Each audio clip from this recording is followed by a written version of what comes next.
Hello everyone, Cerulean here. This time I'm coming at you with a guide to the Everkeep Extreme fight from the Viper point of view. We're going to do it in the Party Finder, of course, because I do everything without, a free company. I just try to figure it out on my own. Party Finder can be mystifying for a lot of people, so let's try to just break that down a little bit. I'm going to say that you need to go watch the Hector videos first.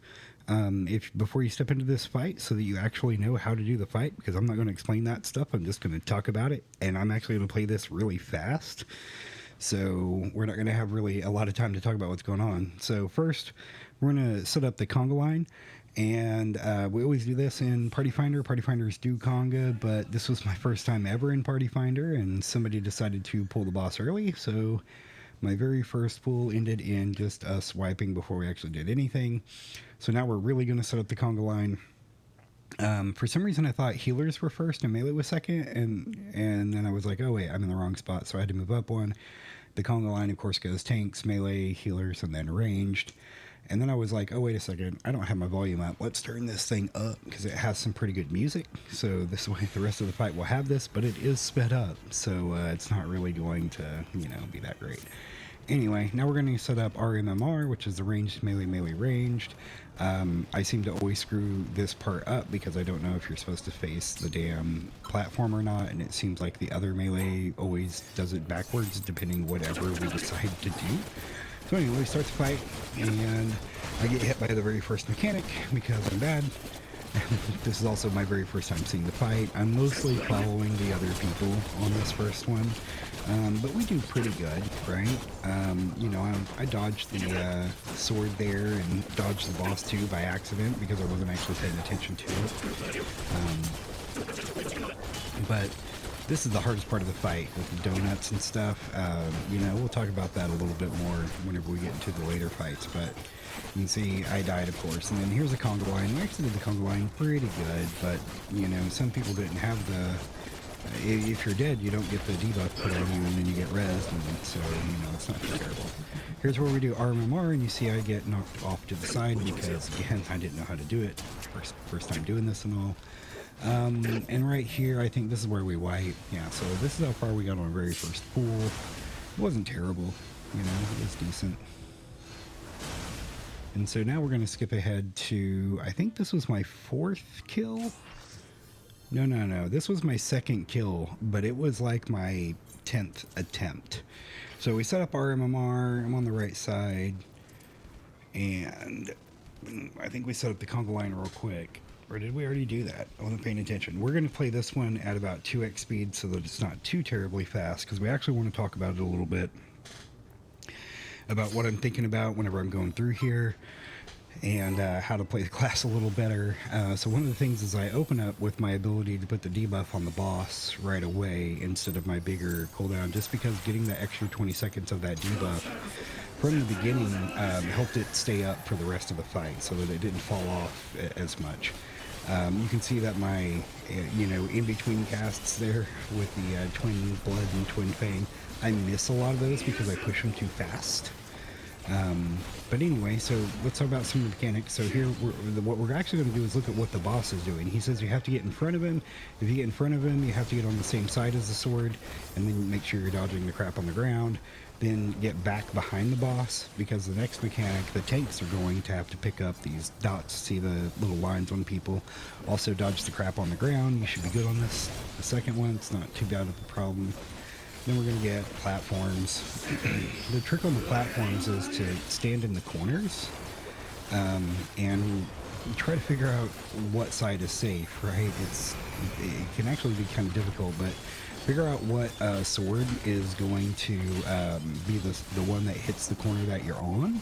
So you can see for me it's that one on the right, so I'm watching whether or not that sword on the right gets activated. It does. The one on the left doesn't, so I actually go left, and the boss there, see, it's actually off to the right. I wasn't paying attention to the boss. I think I was a little lucky there. I don't know.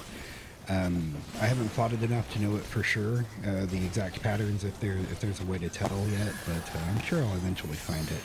This one you can see it's going to go into an air one on the side there, so I was actually in the wrong spot, but I'm going to use arm's length, I think, to not get hit by this one. Yeah, and then we just spread out these little pyramids. And now we're going to transition. We did really well here. And this group is, of course, crushing it. Like, just the DPS here is insanity.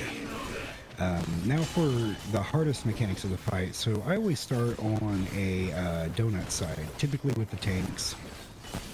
So if you always start with the donut, and then you move into the in-between, and stay right here, and then you find out what the boss is doing. So the boss says forward, so you want to get on that side of him, do the donut mechanic, and then get more into the forward space. And then you have to deal with those lines coming back as well, but you can get back to the boss now and do some damage to him. Next up, I think, is the conga line. Yeah, I think we're coming up conga. Yeah, so on the conga line, you know, just get into the spot that you're supposed to be on. You know, and just stand there and wait. And then as soon as the line hits you and you explode, you just move to the next spot and stand with them, right? So boom, now move up to the next spot. Boom, move up to the next spot. Explodes, move up to the next spot. It's a very easy fight, right? Move up to the next spot. And that's it. Tanks get an ability on them, so they'll move out. The boss will move back to the middle here, so, you know, it might be better to kind of cheese it a little bit to be a little closer. You can see how the other DPS is, I think, doing that, because they're better than me. That's for sure. I was not probably carrying this group, I don't know. Anyway, here's the RMMR part. You can see I was on the right side of the RMMR, so facing the platform, you'd think that I would be on the right side, but they went to the right side, so I was like, fine, I'll go back. Right, so, anyway.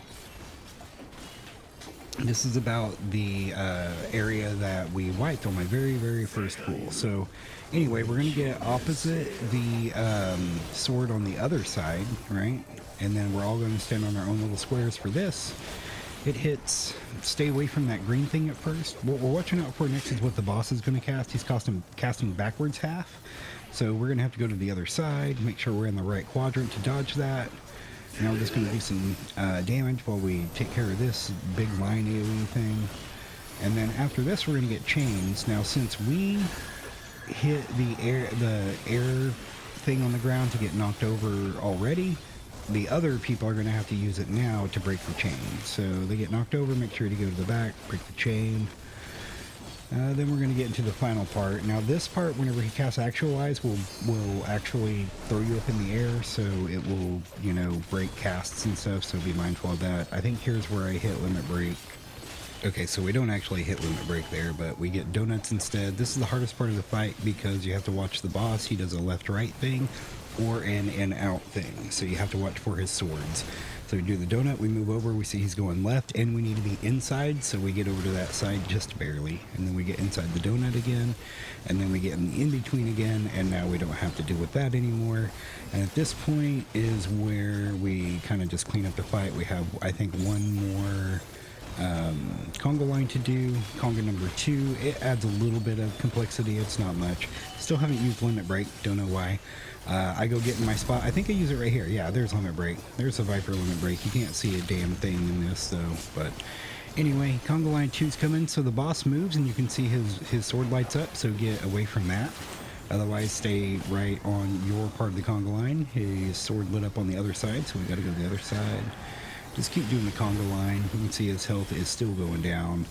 And right here, I think, is where we pretty much clean this thing up. Of course, I don't get lucky on my first, or not, yeah, I've only killed it like 5 or 6 times. I haven't gotten lucky with a mount or anything, but the accessories are coming pretty quick. And so, if you thought this was a good guide, make sure to leave a like. Also, please subscribe. And if you didn't think you could go into Party Finder and do this stuff, I guarantee you can, because that's the reason why I left the first fight on here and the last fight, because you can see the progression was very quick, and anybody can do this. So, good luck, everybody. Have fun.